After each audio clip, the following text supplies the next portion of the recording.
That's our project, the one that we have been working on. We go to file, then recent project, then the name of the project, so that we can have a quick overview of what we have learned so far with regards to the R essentials.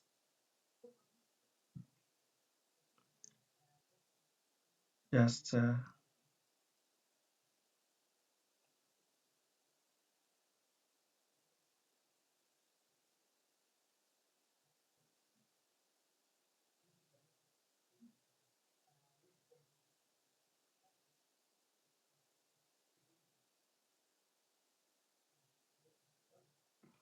so before we go further, there was something that we were looking into some times back. Let me try to go to my art studio. I think it was the first unit. I think it was the first.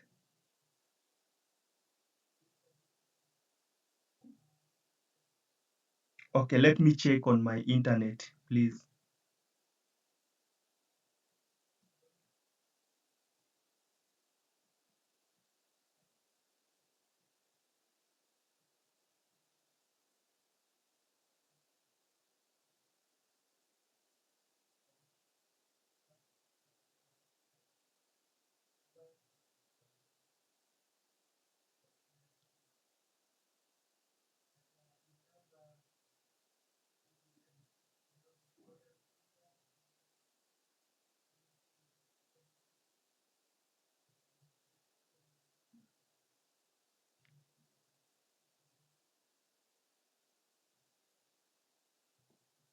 Just a minute, I work on my internet connection.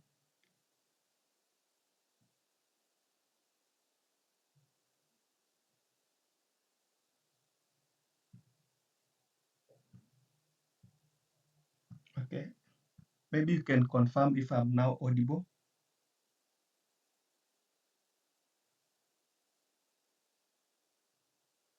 Okay, thank you. Sorry for that. So when we started, there was something that I was to look into. Maybe I just wanted to go back there. I can't remember exactly where, but yeah, I think somewhere here. Like when we typed one, maybe one. Let me say maybe when we type six, then plus, then execute it. When we look at the console window, it shows that there is another prompt, plus prompt that shows that there's something that we have omitted here. So when we came back to the script window, for instance, line number 7 and type 2, then went further to execute it, it gave us 14 instead of 8. It gave us that's 14 instead of 8. So what that means, how I interpret it, is that when we added another 2 here, there was some kind of the continuation of the expression which adds 6 and 2 to the previous value of 6. That is what has happened. Like R shows that there's a continuation of the expression. That what what has happened is that um, there is an addition of 6 and 2 to the previous value of 6. So uh, to deal with such scenarios, to deal with such kind of scenarios, because they are called syntax errors, like when you type when you type, for instance, 6 and plus, and you don't complete, these errors are called syntax errors. Sorry, they are called syntax errors, and therefore it means like your code is not complete. So first of all, you make sure that you get on your code when you are typing.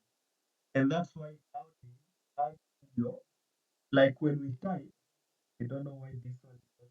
Yeah. So you see, before even we execute in line number 13 my line number 39, of course, it means there is an error before even you go further and execute and get maybe a program that requires you to another. So already nowadays, like the improvements that have been made is that uh, the like the interface, the Art Studio interface is able even to show you where you have an error. Then you can go back and look into it deeply. But the reason why we are getting a different answer and not what we expected because of the how it is interpreted as a coordination of the expression. And in the example that we have used for instance, we have seen that there's a 6 and 2, like in line number 37, the 6 and 2 have been added to the initial 6 that we had executed. That's why we are getting that syntax. It is called a syntax kind of error in programming languages. I hope that is clear. Any question with regards to that before we have a quick recap of what we did last time?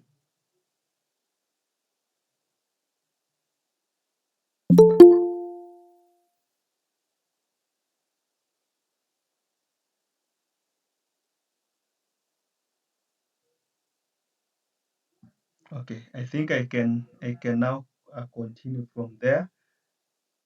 So our last class I think was on Thursday, and on Thursday, if I'm not wrong, we dealt with data types alone. Yeah, I think we dealt with data types. We looked at numeric type of data, and we said mostly it entails real numbers. Then we went further and looked at what's called character type of data, um, also called strings, and mostly this is what's called qualitative data. And as you know that nowadays organizations are trying to learn some kind of things from qualitative type of data. So that's why later on in the curriculum you learn what called natural language processing. How can you analyze qualitative data to be able to come up with the insights that assist you in the decision making? Then I think after that also we went further and looked at what's called logical data. Yeah, so those are the most common type of data that will come across. So today I want us to start on a new thing as we are now headed towards the data frames and so on. I want to introduce you to what's called vectors. And I want us to open a new R script. And I hope you still remember how we do. If we want to open a new R script, we go to file, then new file. After new file, we go to R script. Then of course a blank Arc script will window will appear. Then after that, it is good always to rename your work so that it is easy to follow. So we go to file again, then save as, the normal save as. Then maybe now we give a name called vectors. This is called vectors. So we can now save. So we can put a comment, of course, and title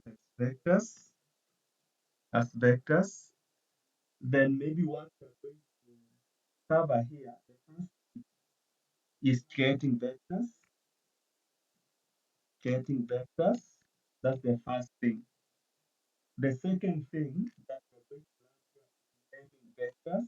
How are you going to name vectors? Then the third thing that we're going to look into is called indexing vectors. I think I mentioned indexing uh, uh, when we started. Then the last thing under vectors is what's called vector identity. That is also something that we're going to do. to look into with regard to vectors. But we are going to start on how you create vectors. And as I said, that the importance of that's another why are we learning vectors? Like, the importance of vectors, understanding vectors, is that it gives us the prerequisite knowledge that will assist us to easily understand what we call data frames. And as I said, that data frames is the normal data that you are dealing with on a day-to-day basis in your organization. So let us start by get vectors. Get vectors. You can start there, but it is also good to define what are vectors before we go and create. When we are talking about vectors, we are talking about a one dimensional, um, like one dimensional, what I mean in layman's language, you are going to see that you they are in like a vertical, a horizontal line.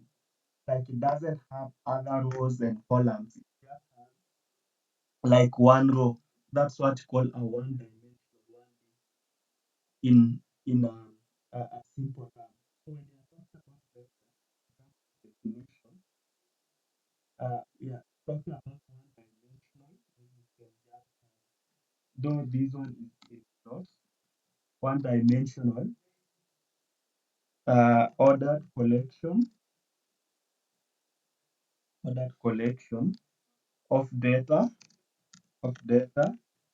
of the same type. So the most important thing is that one, it is one dimensional. Secondly, it is made up of data of the same type. And already we have looked at different types of data. Like we have looked at numeric data, character data, and so on. So a vector must have data of the same type. So that is what we call a vector. One, it is one dimensional. Secondly, is that made up of vectors, sorry, data of the same type and so on.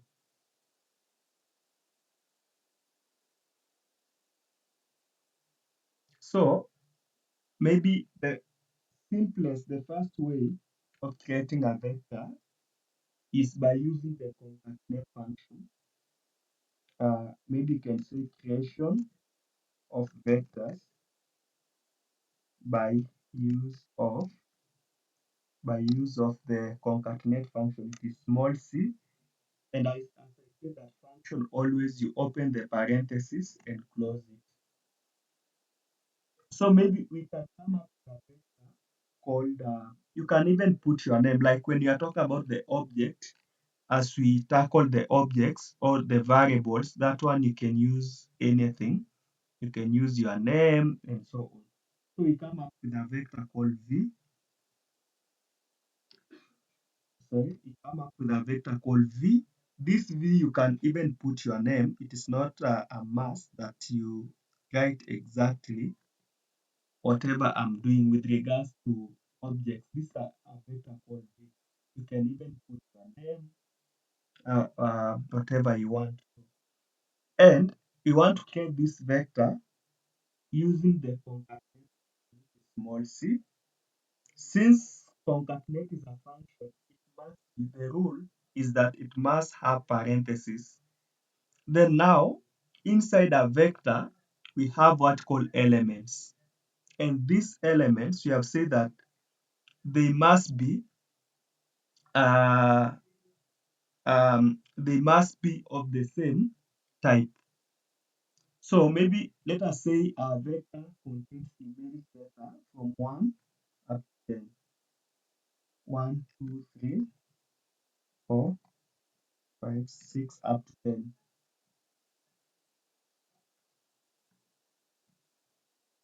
So before I go further, let me take why is it that when I'm typing 1, 2, 3, up to 10, I'm using that is what do you call commas to separate my work? Who still remembers? why I'm using the commas? Who still remembers why I'm using the commas? Okay, sorry for that. I'm saying, why is it that when I'm writing the elements of my vector, not even the element, yeah, they are called elements. But remember, concatenate is what? Concatenate is a function. First of all, we said inside a function, we have what we call, there's something like when we are talking about functions, I don't know if you recall, like we say that functions are made up of some kind of, it can have some kind of information called arguments. Let me just mention, they are called arguments. These elements of the vector 1 up to 10 are called arguments. My question is, why am I using commas? Like, who still remembers why, the reason why we are using commas?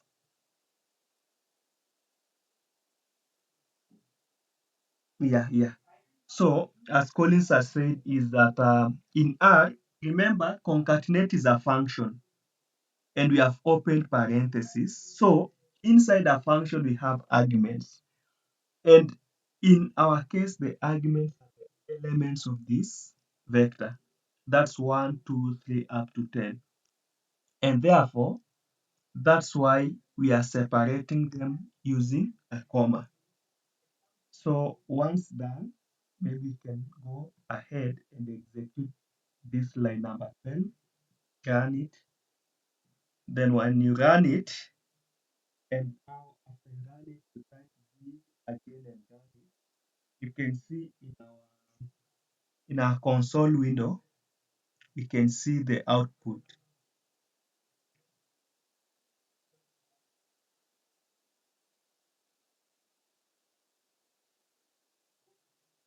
So maybe there's a note, okay, but there's a note.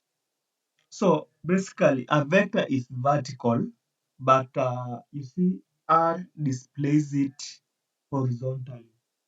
So I can see R displays vectors horizontally. R displays vectors horizontally. R displays vectors horizontally. That's why. That's why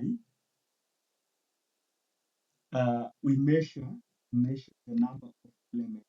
The number of elements by length. By length. So if you want to know the number of elements in your vector, we use length. So how do the next question, how can I know if V is a vector? So if we want to know that V is a vector, we use is.vector function to confirm. And if it returns true, then it is a vector. So is.vector is a function, and the argument that we input inside this function is the name of the vector that we are looking for. So when it returns true, it means that it is a vector. Another one, how do I know the length of my vector? Like length, basically it counts the number of elements inside that vector. So we just use the length function in R, then you type the name of the vector. So maybe I can put comments in my code so that in case a third party comes, they are able to understand that in my line number 17, we are just confirming if V is a vector. Then in line number 19, um, like we are trying to confirm the length of our vector, sorry, vector V. Let me check if there is a question. Yes, Collins. Evening. Yes, good evening. Yeah, so I just trying to run the vector, but when I run it and I check the console, I don't have vector as you have because it's just showing me the vector, the function I had written on Maybe the, but there's no like it is what yeah, but I don't see anything. are you in a position to share your screen Okay, okay, sure. so that you can see what is happening?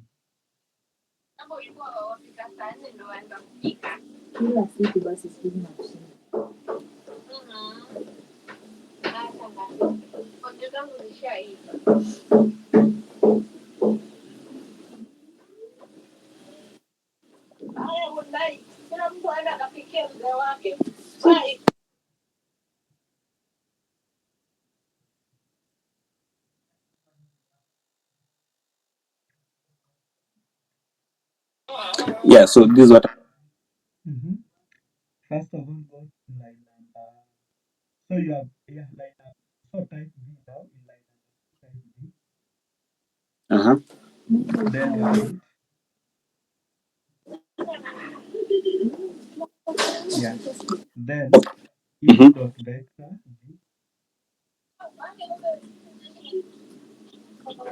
If dot vector is dot vector dot we have here. Yes, that one. Then V. Yeah. In length of V.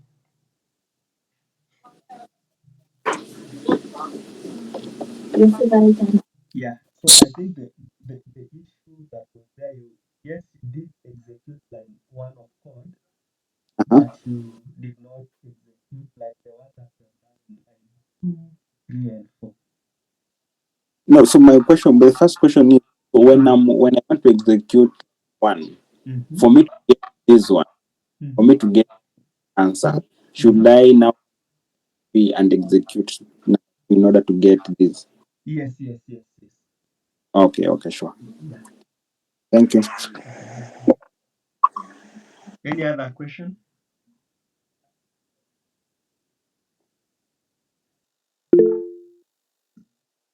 Yes, Kennedy. Um, mine is bringing an error. Maybe if I let me share Okay. so you can okay, you can assist me. Okay.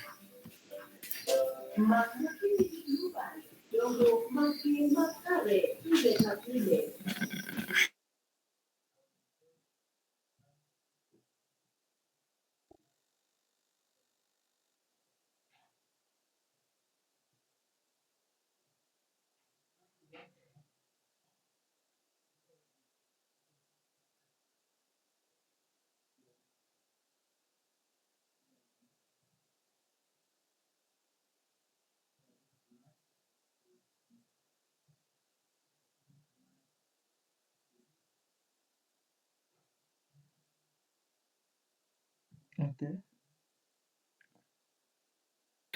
Yeah. So you can see I'm having an error here. Error object v not found. So I don't know where I got it from. Yeah. Maybe Miss Mary, can you assist Kennedy to know the error?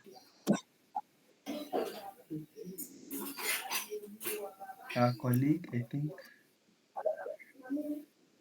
Are you in a position to speak?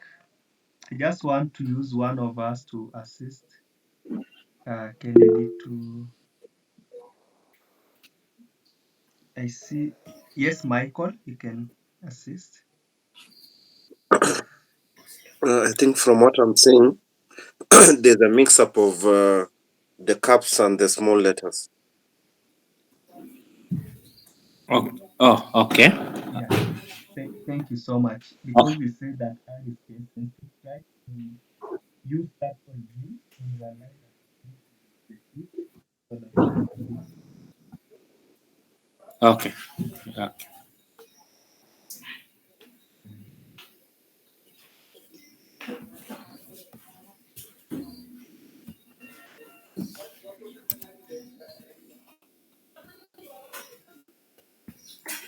Yeah, so it's okay now. It's okay.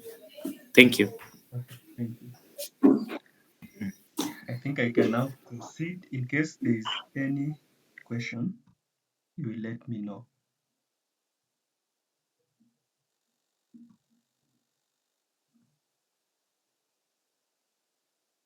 Okay.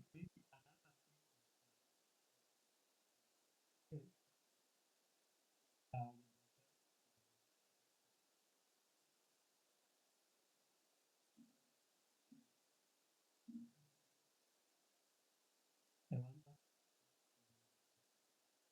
maybe when we type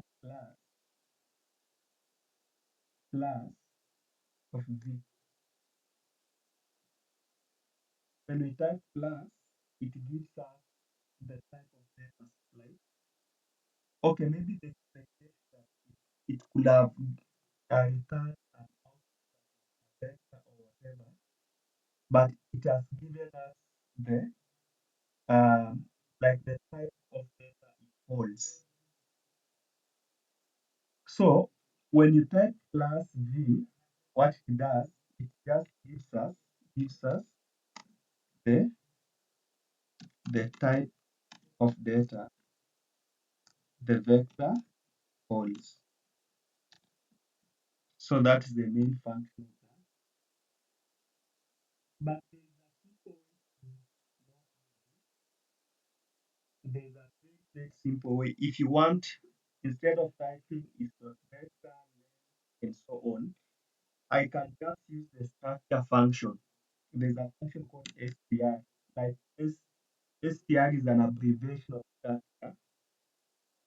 So str v, it will give us all the information like that. So we can see from our console window, this one, the first one, NUM, what is that for? Type of data that vector holds. So it starts from numeric. Then 1 up to 10, it shows you the length. The length of this vector is 10. Then the other half shows you the element contained in that vector. So this one, I can say the type of function I can say is gives a summary of the vectors information.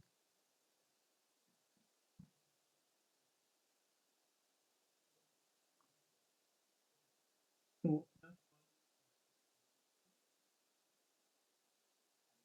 I want us to try something mentioned somewhere, and I think Caleb, if I'm not wrong, had some inputs within the same. Let us come up with a vector called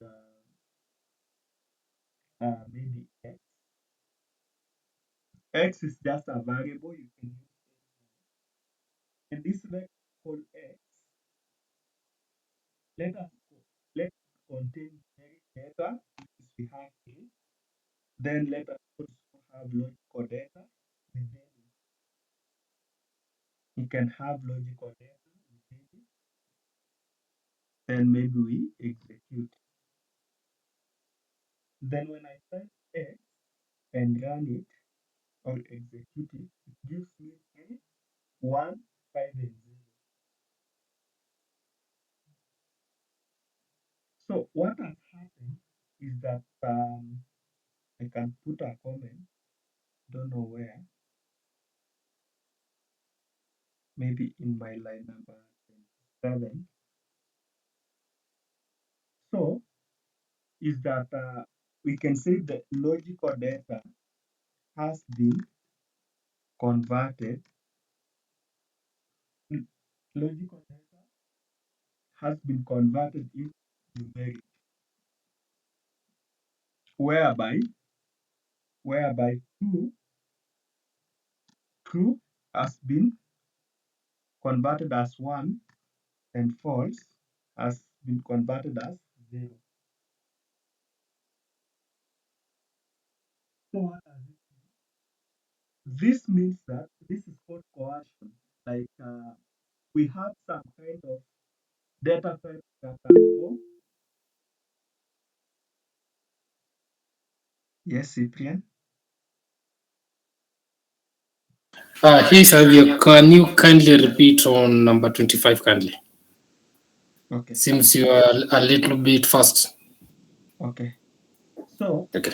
in number when we are getting a vector called X using just a concatenate function, right? In this vector X that I've created has elements. A vector has elements. Remember, initially when we defined a vector, we say that it must contain data of the same type, right? But what we are seeing here is that we are trying to ignore that rule and do something different.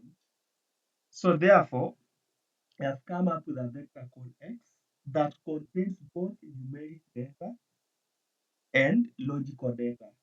And this one, numeric and logical data, I hope is something that already we know because we have data types our last class.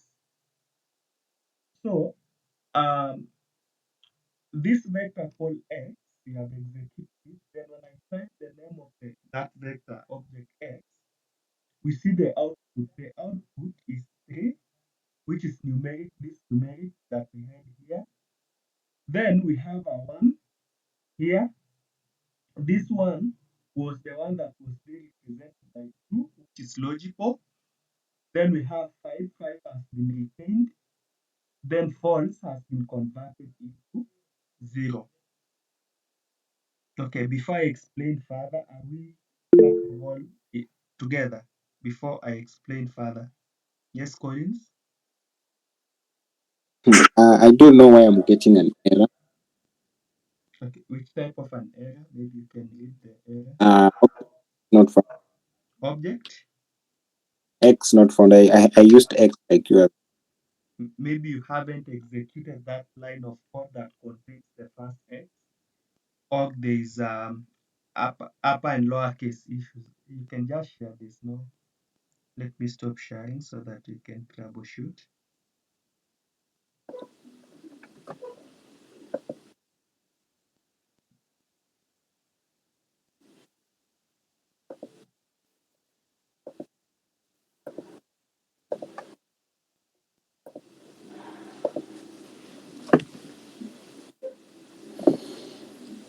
Yeah, so this found. Okay, the mistake that you have done when we were talking about logical, first of all, logical functions Uh-huh. as a type of, we said we use everything is uppercase. True should be uppercase and false also should be uppercase. Everything. Everything should be Yeah, when we were talking about the types of the logical data types, yeah, that was the first rule. okay. Yeah, I missed that class, and that's why maybe. Okay. Mr. Michael, do you have anything to add? Maybe. I just wanted to say what you've already said. It's okay. Okay. So after making everything capital, then we can run this line Yeah. Just run it. and then run this one. Yes. It is not a must you highlight. You can just put the cursor in front of letter X and it Oh, will be executed. okay. Thank you. Okay, thank you. Any other issue? Maybe before we explain further. Yes, Belinda. Hello class. So I've tried this out for if you do T, like you just use T and F, capital T and capital F, and it actually works. Just wanted to let you know. Yeah, it works. I think we mentioned that also during our class that the capital T and F also work. Yeah. So I hope that is clear. Anyone else with an issue or a compliment?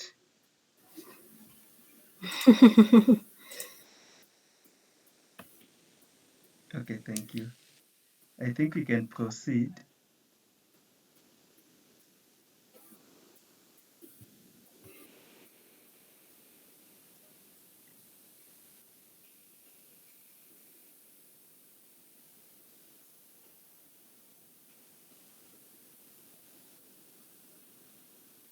Okay, thank you. I think we can proceed from there.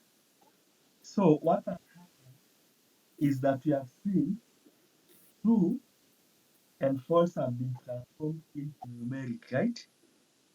So this it means the logical data has been converted into numeric, whereby true is equals to 1 and false is equals to 0. This is called coercion. Coercion. From an English term, I hope uh, Kennedy, do you know the meaning of coerce? It's like Kennedy. Kennedy.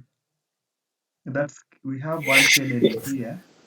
Yes, Yes. explain to us the meaning of to uh, coerce. to coerce, I think, is to try to, which other word can I use? To manipulate. Yes, I can say to manipulate, like you are trying to force someone to do To something. force, yeah. Yeah, maybe to Yes. convert. Yeah, yeah. Thank you To so much. convert, yeah. Yeah. So that is Oh. like this is like so. What we have seen here is that numeric vectors to are superior to logical vectors, and therefore that's why the coercion has happened. Maybe an assignment that you can take note, go and try out. If you put uh, numeric data and which one? The other one? Numeric data and text data. Maybe you can try and tomorrow during our class, you give a response like we see what will happen. That one I have given you as an assignment. Then maybe you can also look at the alternative methods. You can now go to alternative methods of creating vectors, creating vectors. Okay, backspace, alternative methods. So apart from the concatenate, which is the most common, there's another one we call the sequence generation, among many others. But I'm just take you through two of them. One is the use of sequence function, sequence function. Sequence function, it is written as like this. So maybe I want us to come up with a function called let me this time let us come up with a vector called Kevin. Let us come up with a vector called Kevin. Kevin. Then this vector called Kevin. I want that it to have 10 elements. I can just put sequence. Sequence is a function, and it gives you like it has some kind of elements. And I said, if you don't know a function how it works, how do you find more information? Who still remembers? If I want to find more information about the function, what will we do? If I want to find more information, yes, F1, I press F1. Yes, that one also Hein has also given another alternative. If you have an issue with F1 in your keyboard, this is another alternative where this disappears. You can put a question mark, then the name of the function, like this. Sorry. Yeah, this is another alternative as we get the information there. Yeah. So if you don't want to use the F1, you can put a question mark, then the name of the function. You get the same thing. So this sequence function is used to generate regular sequence sequence like of numbers. So if I come up with a vector called Kevin sequence 10, what it means by default, it is going to give me a list of numbers from 1 up to 10. So let us start from here first. Let us execute it. Then when I type Kevin and run it, you can see it has given me a list of 10 from 1 up to 10 and so on. Maybe now let us come up with another one called Kevin.1. I hope you still remember when we talked about naming vectors. So Kevin.1, maybe I say I want a sequence, then I put 5, 10. So what this one means, I'm going to take you through all of them. What this one means is that you want a sequence of numbers starting from 5 up to from 5 to 10 and increasing by 1 by default. So I can run, then when I type Kevin.1, you can see the output. But let us do the last one that will make you understand it better. Maybe let us come up with a vector called Kevin.2. Kevin.2. So using the sequence function. So I want a list of numbers from is equals to 1, then 2 is equals to 10 by is equals to 0.5. So this means I want a list of numbers, vectors, starting from 1 to 10 inclusive, but increasing by 0.5. So when I execute this one and type Kevin.2, you can see what is happening. Like it is giving me 1.0, 1.5, and so on, increasing. That's a sequence by 0.5 and so on. So what normal happens, what we have observed in my line number 5 of code and 38, that when you don't set the arguments, these are called arguments, from, to, by. If you don't specify the argument sometimes, R can just can give you some kind of some kind of output that by default, like it gives you by default some kind of output. The last method of coming up with vectors, this one is also important because there's something that I want to introduce to you. It is not here, but I think it's very important. Even if you go to Python, you will have it. I want us to come up with generation of vectors, generation of vectors through simulation.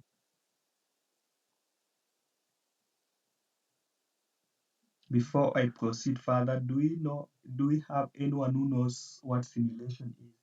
Maybe you have some knowledge in technical, like the technical subjects, mostly mathematics. Okay, that's okay. Kennedy,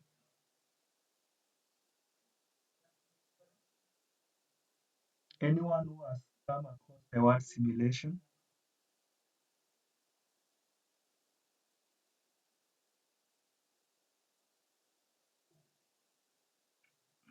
Yes, Kelvin. So maybe I can take a guess. Yes. I'm not quite sure, but I think simulation is probably the repetition of maybe a certain number of occurrences to be able to get let's say, the desired output, something of the sort. Not sure. Yeah, exactly. Like you are trying to repeat a certain task so that you get a desired output, and you do it severally. Like you do it severally. So I want us to take you through how can we do simulations. I know you will learn in the statistics class, you learn mostly about the we do have that called the normal and how are they used in data science. But I want us to generate random numbers normally distributed, which are normally distributed. So I want us to come up with what's called n, this vector of this called n, and the function is r that we can use to value normally distributed is r norm. Like r stands for random, then norm is normal distribution. Then since it is a function, we open the parenthesis. Sorry, we open the parenthesis and say maybe we want 10 values. I hope there's no, I don't know what the end value is. Not an error. I don't know this feedback is. It's interesting. Okay, I can execute it. Then n, you can see we have values like from 1.8 up to negative something, 10 values which are random.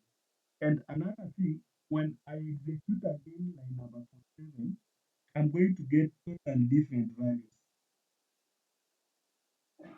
Why are these the same? Oh, sorry, not 47, but when I execute line 46 first, then come to 47, I'm supposed to get, yeah, the values are different. They keep on changing. The same function, but the values keep on changing. Then when I do it again, both line 46 and 47, they keep on changing. Like they are random. That's why it is called simulation. They keep on changing and so on. So maybe how do we avoid that? So to avoid that, we do have, you will learn this called set.seed. I don't know. Yeah, it's called set.seed. It ensures that you avoid getting random. I can see set.seed. You can pass it, maybe 1 for any number. You just put any number there. Then now, after you set your seed, if I come now and copy this command, sorry, this code, paste here,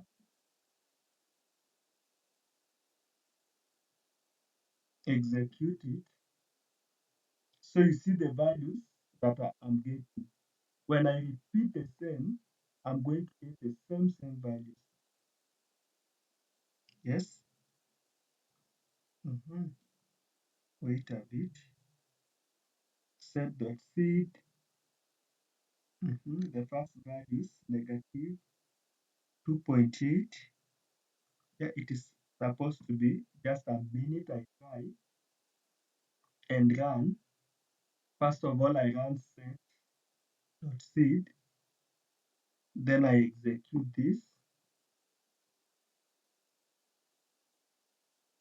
Then before I execute it again, I run set.seed. Then I execute. Yeah, that is now, it is now correct. Like the set.seed just ensures that if you want to get the same values, you do it. So it is a common function that you will come across later, but it ensures that when you are doing your simulations and you want maybe to remain with the same values, that's why you set your seed. Maybe before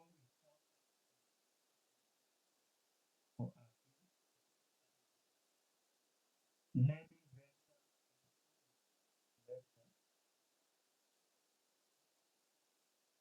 yeah. Yes. Do we have a question maybe before we go for our short?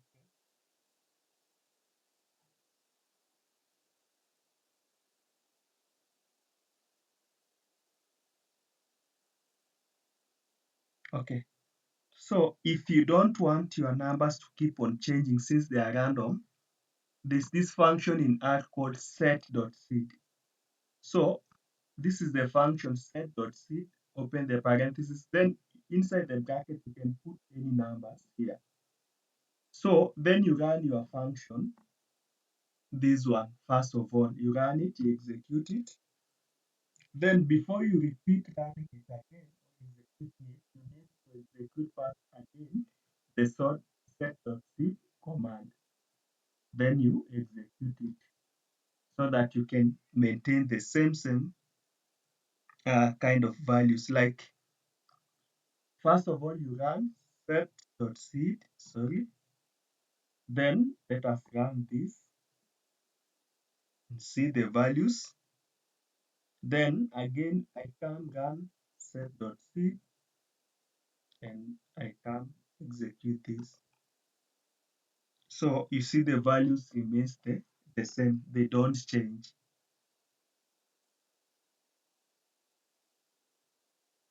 Okay, maybe we can go for a break so that we can come a bit earlier after, okay, welcome Collins.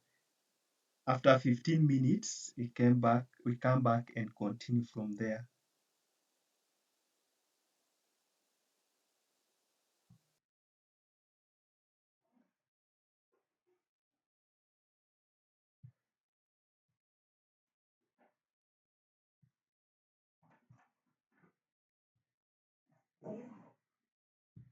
So we can look at naming vectors. This one will be a quick one.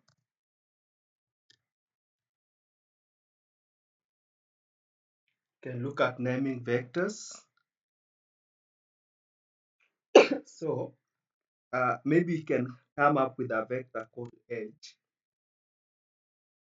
Sorry, you can come up with a vector object called edge, and we use the concatenate.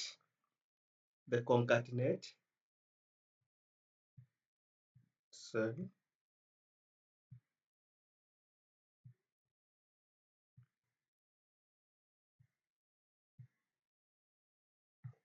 sorry for that.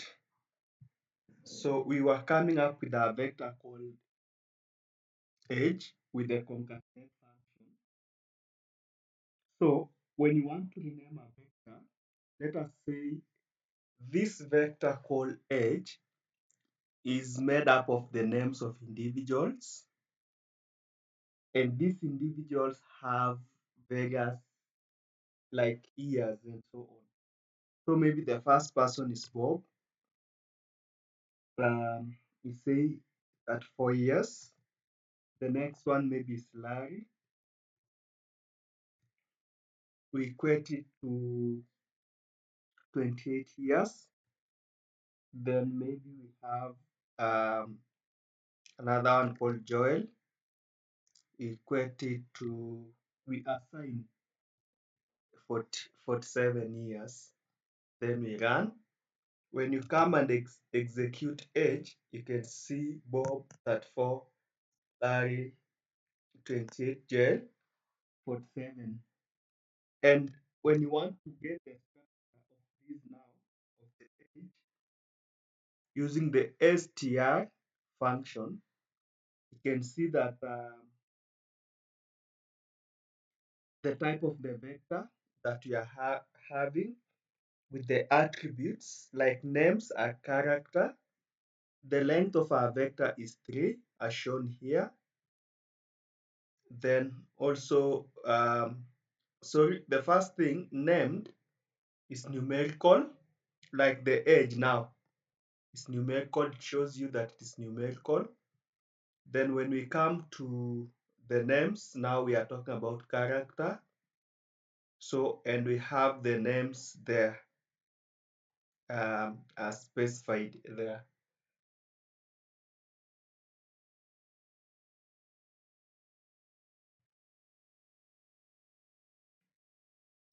So that's how easily you can do. So we are going to do matrices, and we will be talking about matrices. But there's this very important concept I want to take you through called indexing. It is called indexing vectors. So when we are talking about indexing, we have seen that our vector contains a list of elements, right? Maybe you are just interested in one aspect of it. Like you are just interested to know in a list of elements of a vector, the sub item. So that's what we call one an item in a list of many. Yes, Caleb.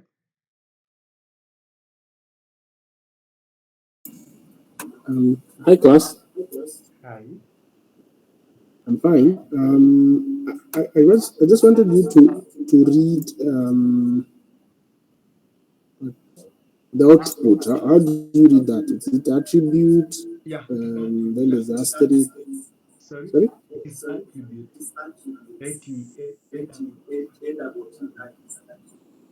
Okay. As in, so how do you read that? Yes, I can read that is attribute. So what is asterisk referring to? The character or is the numerals then names? Like what is Okay. that in full? I can So relate to what it is, but how do you read it? I was to explain to someone. okay, thank you. So first of all, as we say that the structure, what it does, what the structure does, it just gives you like how like the contents of your vector. So the first part, we have seen what called named numerics. This is numeric. So 1 to 3 inclusive, it is used to represent the length of the items that we have just named them, which are numeric, like the elements. One is 34, the other one is 28, the other one is 47. But now, um, these elements of the vector, we have given them names. And these names is what we call attributes, like other attributes um, that we are having in it. And as we say that, a vector is one dimensional, meaning that it has columns alone, but not rows. That's why this part, it because what normally happens, the rows run horizontally, right? Then the columns run vertical. That's why we have this asterisk representing.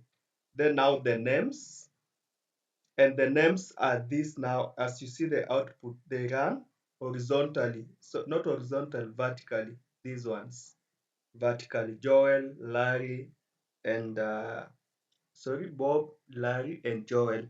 And you can see that the items, like the edges, are down there. So, and these names are character. CHR stands for character.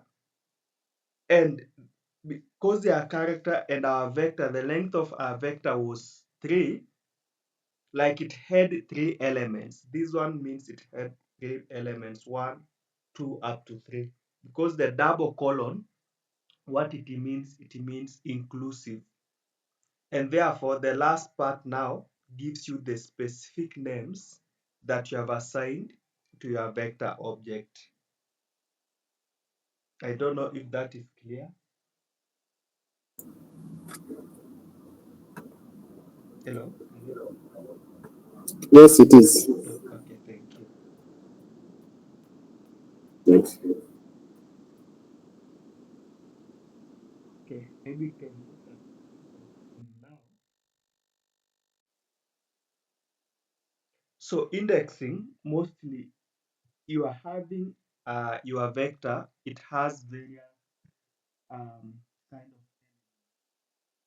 So indexing just as in picking the elements in that vector and so on.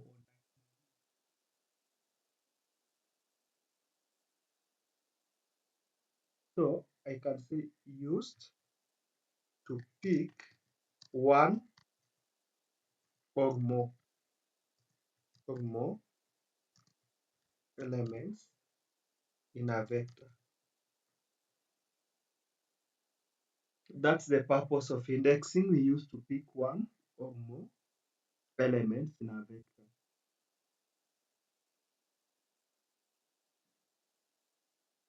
So there's something we said, like when I was explaining, let me try and share my whiteboard. Stop presenting. Let me try to share my whiteboard.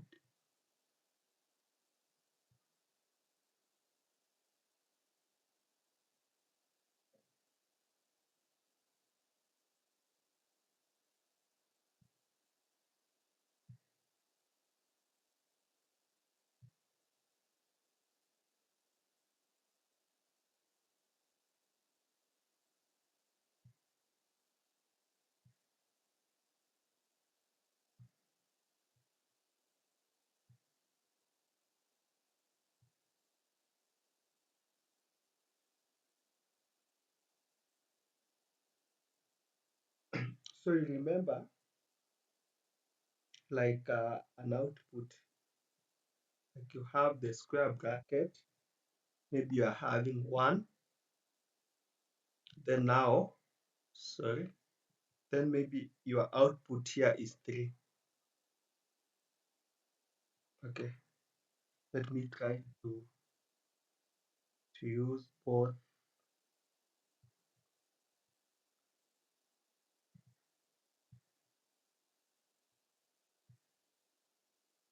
Maybe I'm having a square bracket here,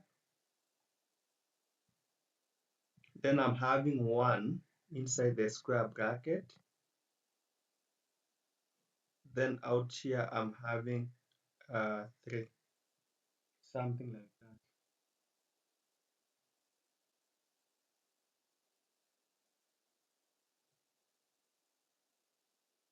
So, so what we said when I introduced this is that the one we are seeing uh, inside the square bracket at the start of the output line, it is normally referred as the output, like the index value of the first answer. So what the square bracket, it tells us that an index and the number position of that element, right? The square bracket tells us that that is an index and the number is the position of the element. Like this number, we are talking about like 1. It gives the position of that element as 1 and so on.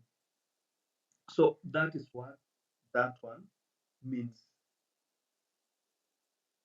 So I want us now to try to do some kind of indexing so that we can see how that one can happen. I don't know if we still have our our vector v.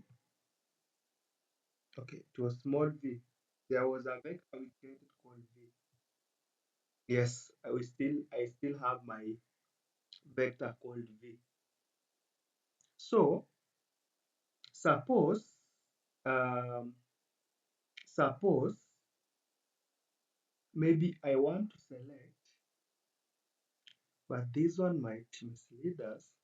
Okay, but let us just, because one thing about this vector is that it has numbers like 1, 2, 3, and so on. Let us just create another vector. This one might not make you understand better. First of all, let us get a vector called y. Let us get a vector called y using the sequence function. And it should start maybe from 1, from is equals to 1, 2, maybe, okay, 10, let us just go 10 by is equals to maybe 0.5 increasing by 0.5. Let us get this vector.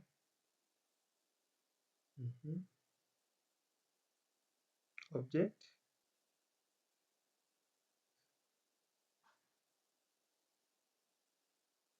Object 2 not found. Oh, from is equals to 1, 2 is equals to 10, is equals to 10 by that one, yes. So when I type y,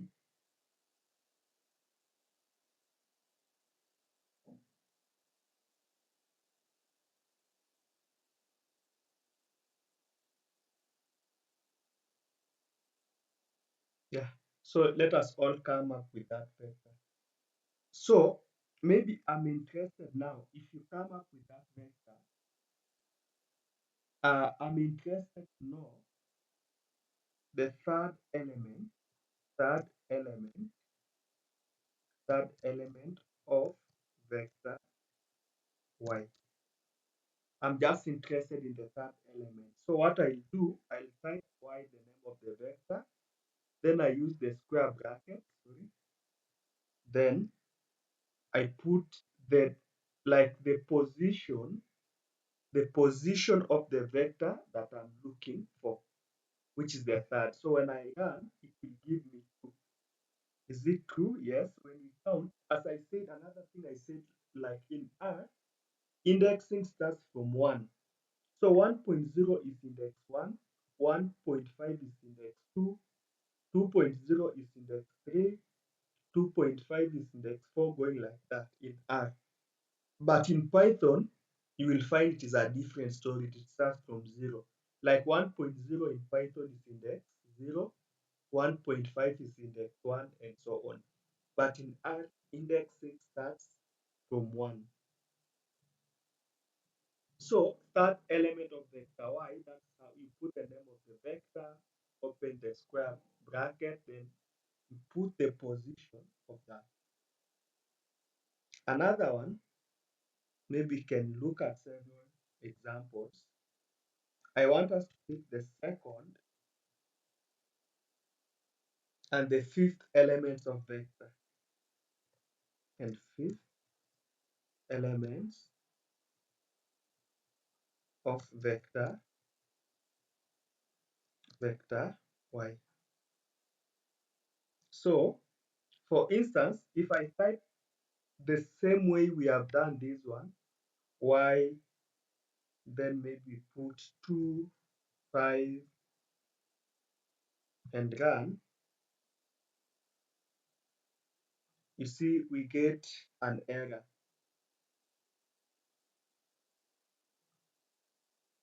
Why? Why are we getting an error? So we are getting an error because with indexing, what is happening is that it thinks we are referring to the second row and the fifth column.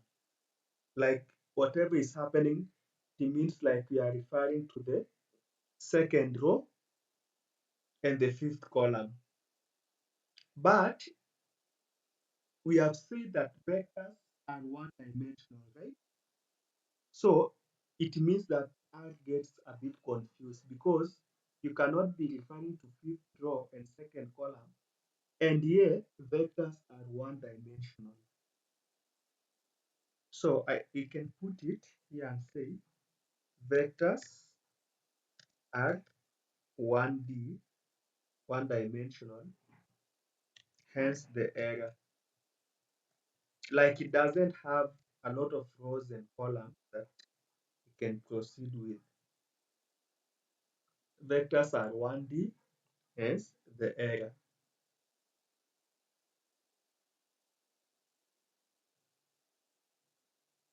So if now we want to this one to give us what we need, like if you want to specify both elements in just one dimension, like both values as rows, we will be subjected to use the concatenate. So put y, the name of the vector.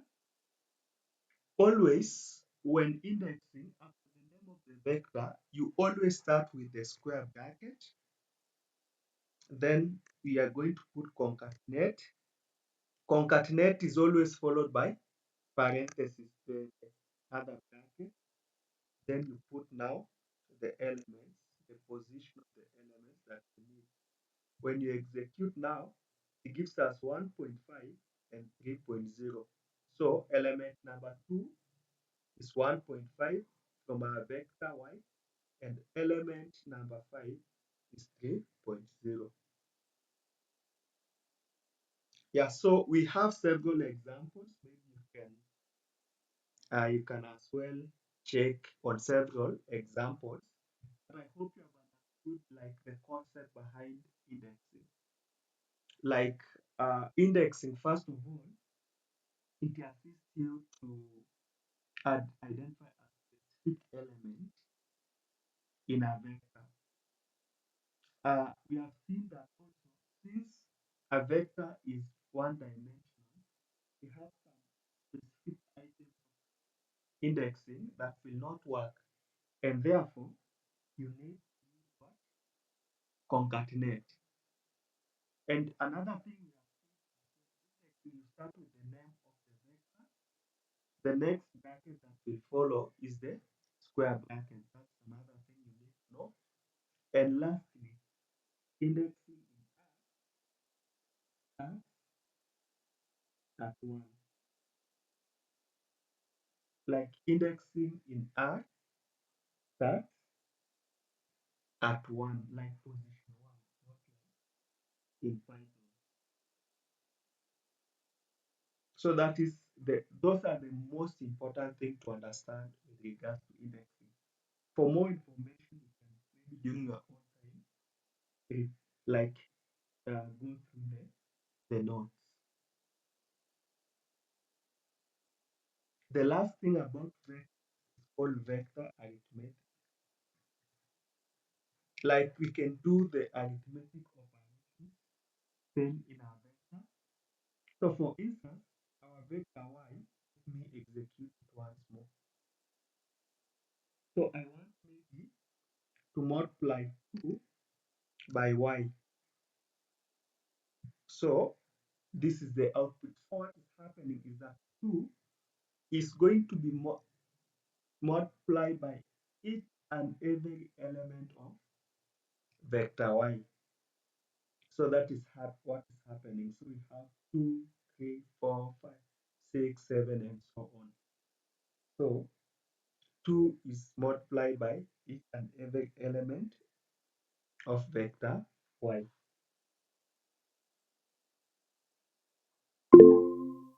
So addition, we can do addition also. Maybe I have my vector y.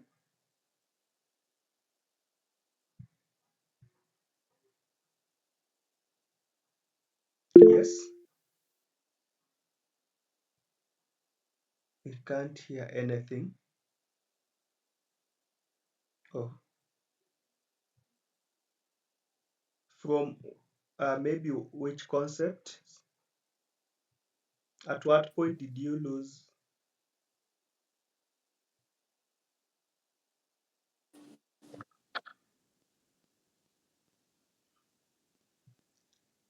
Hello? At what point did you lose my voice? As soon as you started vector arithmetic. Okay, that's fine. Let me just find it. So, I was saying that vector arithmetic is that you can conduct arithmetic functions like arithmetic operations in vectors. And first of all, as you see in my line number 79 of code, this is our vector y that we have just created. So in line number 81 what I have done, or still, what about now? Okay, just a minute, I leave the call and rejoin again, just a minute.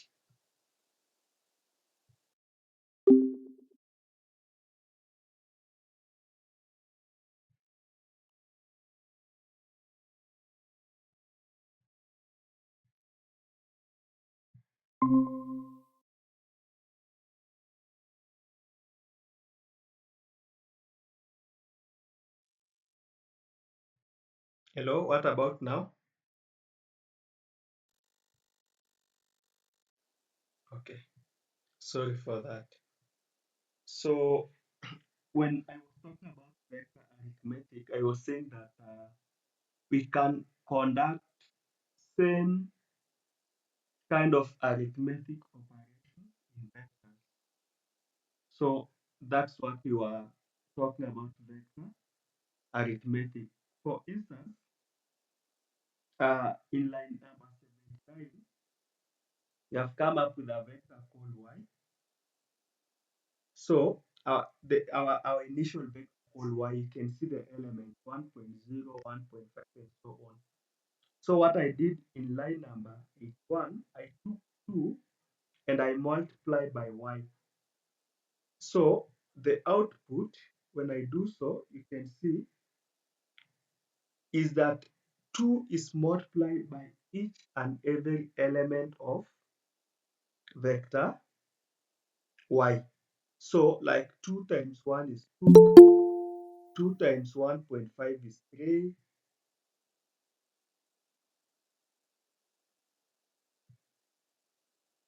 that's that, okay. Then 2 times 2 times 2 is 4, 2.5 times 2 is 5, and so on. So basically, like in vectors also, you can perform other arithmetic operations. So it is not a very technical area. In the notes, maybe you can, during your own time, also try to go, but it's very, very basic. I think on vectors, the most important thing mostly was on indexing. That was a very crucial part of it. It was on indexing. Yeah, so I think we can end there. We can end there for today. Then maybe for those who have joined late, I was saying that like we have had some of the team members who are yet experienced technicalities when doing the cut. So in case you are one of them, so far I know who already who contacted me. I want just to get the exact number. You can inbox me after the class so that I can take note and I'll communicate. Yeah, so for those who did not manage to do the cut, just reach out to me via inbox. So far I have 2 people who have contacted me.